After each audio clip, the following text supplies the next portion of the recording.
Hello students, आज के इस वीडियो में हम एक बहुत ही इंपॉर्टेंट टॉपिक को डिस्कस करेंगे जो कि बीकॉम के स्टूडेंट्स के लिए इंपॉर्टेंट है, जिसका नाम है significance of connecting with consumer. इसमें क्या क्या चीजें होती हैं और बेसिकली ये टॉपिक होता क्या है, इसको हम ब्रीफ में एक बार डिस्कस करेंगे ताकि आपके सारे के सारे डाउट्स क्लियर हो जाए। So students, let's start. देखिए स्टूडेंट्स, आपके सामने दो चार्ट है। एक चार्ट क्या शो करता है, ट्रेडिशनल ऑर्गेनाइजेशन, ठीक है, और एक शो करता है मॉडर्न कस्टमर ओरिएंटेड ऑर्गेनाइजेशन। इस टॉपिक में बेसिकली ना हमें एक चीज़ का ध्यान रखना है कि यहाँ पे हमें एक पर्सन को प्रेफरेंस देनी है और वो कौन है, वो है हमारे कस्टमर, ठीक है।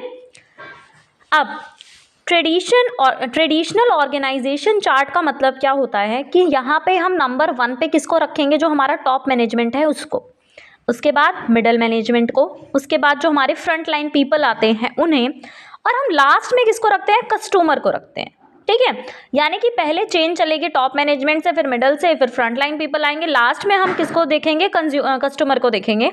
But if we talk about modern customer oriented organization, यहाँ पे प्रेफरेंस किसको दी जा रही है, कस्टमर को दी जा रही है, ठीक है। यहाँ पे हम सबसे पहले किसको देख रहे हैं, कस्टमर को देख रहे हैं, उसके बाद ये सारा जो चार्ट है वो फ्लो हो रहा है, समझे।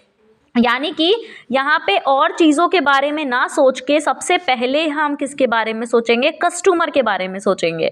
अब कॉमन चीज़ है ये, तो अगर if you are pursuing any business, है ना, आप कोई भी बिजनेस कर रहे हैं तो आपको क्या करना है, आपका जो मेन फोकस है वो किस पे होगा, वो मेन फोकस आपका आपके कस्टमर पे होगा, ठीक है। और मेन फोकस हमारे कस्टमर पे क्यों होगा, क्योंकि जो कस्टमर होते हैं वही तो क्या जनरेट करते हैं, प्रॉफिट जनरेट करते हैं, ठीक है।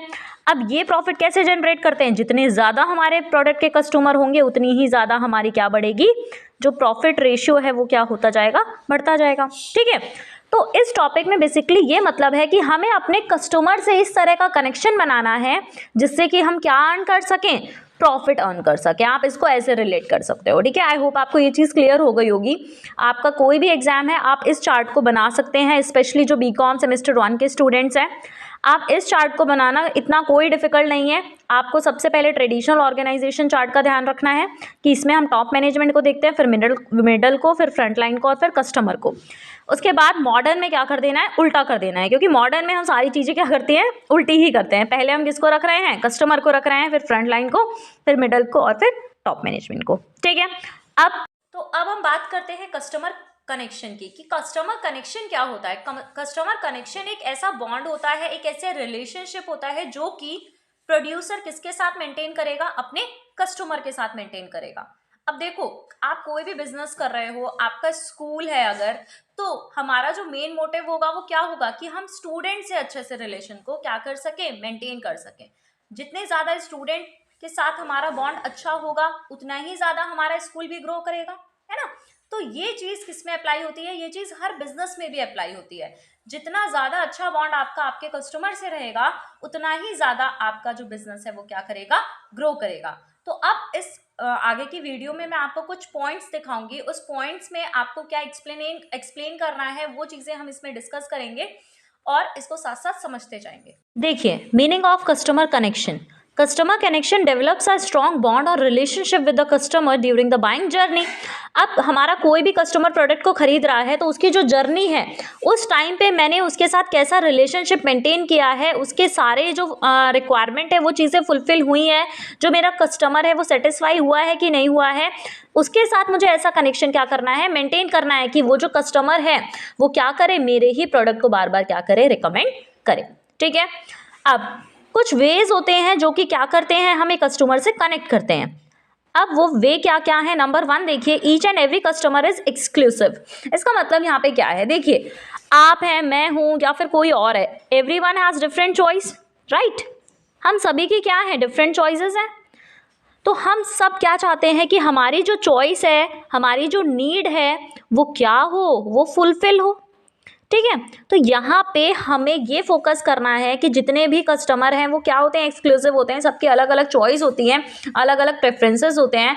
सो अकॉर्डिंगली क्या हम उस प्रोडक्ट को प्रोड्यूस कर रहे हैं कि वो सारे कस्टमर को क्या कर पाए, सेटिस्फाई कर पाए, ठीक है। नंबर 1 चीज़ तो ये हो गई। दूसरी चीज़ क्या होती है, respond to and fix customer concern. इसका मतलब क्या होता है, इस पॉइंट को ध्यान से समझिए। अगर आपने कोई भी बिजनेस करा है, आपका एक मेन मोटिव ये होना चाहिए कि आप कस्टमर से क्या लें, उस चीज़ का फीडबैक ले, ठीक है। यू शुड नो कि whatever change we can make to make our product good, ठीक है। यानी कि हमें पता होना चाहिए, आपको पता होना चाहिए कि हम क्या और चेंजेस कर सकते हैं। आपको कस्टमर से कॉल करके पूछना चाहिए, ईमेल के ज़रिए आप इससे को पूछ सकते हैं। आजकल तो इतने सारा क्या हो गया है, सोशल मीडिया ऐप हो गए हैं, है ना। रेटिंग के थ्रू आप पूछ सकते हैं कि क्या कस्टमर हमारे से प्रोडक्ट से सेटिस्फाई हैं कि नहीं है ना। कैसा कस्टमर क्या कर रहे हैं, रिस्पॉन्ड कर रहे हैं, उनका क्या कंसर्न है, ये पॉइंट होता है। तो ये भी एक इफेक्टिव वे होता है कि हम अपने कस्टमर से क्या रहें, कनेक्ट रहें। साथ ही साथ नेक्स्ट पॉइंट देखिए, मैनेज कस्टमर एक्सपेक्टेशन। इसका मतलब क्या है कि जैसा कस्टमर ने हमसे एक्सपेक्ट किया है कि हम कैसी क्वालिटी प्रोड्यूस कर रहे हैं गुड की, हमसे कस्टमर अगर पैसा दे रहा है हमें, तो वो ये भी एक्सपेक्ट करेगा ना कि मैं क्वालिटी वाले गुड्स दूँ, है ना। अगर मैं बेकार क्वालिटी के गुड्स दे दूंगी तो क्या है, उसकी जो एक्सपेक्टेशन है वो फुलफिल नहीं हुई, और जो कस्टमर है वो किसी और प्रोडक्ट पे क्या हो जाएगा, शिफ्ट हो जाएगा मेरे प्रोडक्ट को छोड़ के, ठीक है। तो एक और वे होता है कि हम जो कस्टमर हमसे एक्सपेक्ट कर रहा है उसको हम क्या करें, मैनेज करें। एक और पॉइंट हम देख रहे हैं यहाँ पे, utilize the sympathy maps and customer personally. इसका मतलब क्या होता है, इसका मतलब ये होता है कि you have to find the answer on how the customer feels और थिंक्स अबाउट द प्रोडक्ट। यानी कि आपको पता होना चाहिए, आपको ये रीज़न भी देखना चाहिए कि जो हमारे कस्टमर हैं, है ना, वो हमारे प्रोडक्ट के बारे में कैसा फील करते हैं, कैसा सोचते हैं। मतलब अगर मेरे प्रोडक्ट के कुछ क्या है, नेगेटिव फैक्टर्स है ना, तो भी आपको पता होना चाहिए।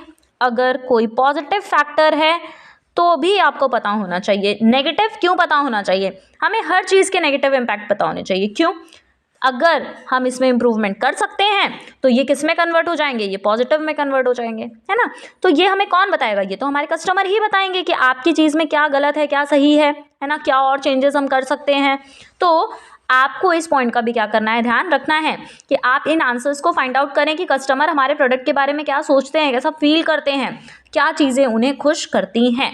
सो these all are the point you can write in effective ways to connect with customers. I hope आपको ये चीज़ क्लियर हो गई होगी। स्टूडेंट्स, ये था हमारा एक छोटा सा टॉपिक जिसको हमने बहुत ही आसानी से डिस्कस कर लिया है। अगर आपको अभी भी कोई डाउट है तो आप कमेंट कर सकते हैं, मैं आंसर करूंगी, और साथ ही साथ मैं मास्टर्स की और भी वीडियोस इस पर अपलोड कर दूंगी। तब तक के लिए bye bye, and don't forget to like, share and subscribe my video.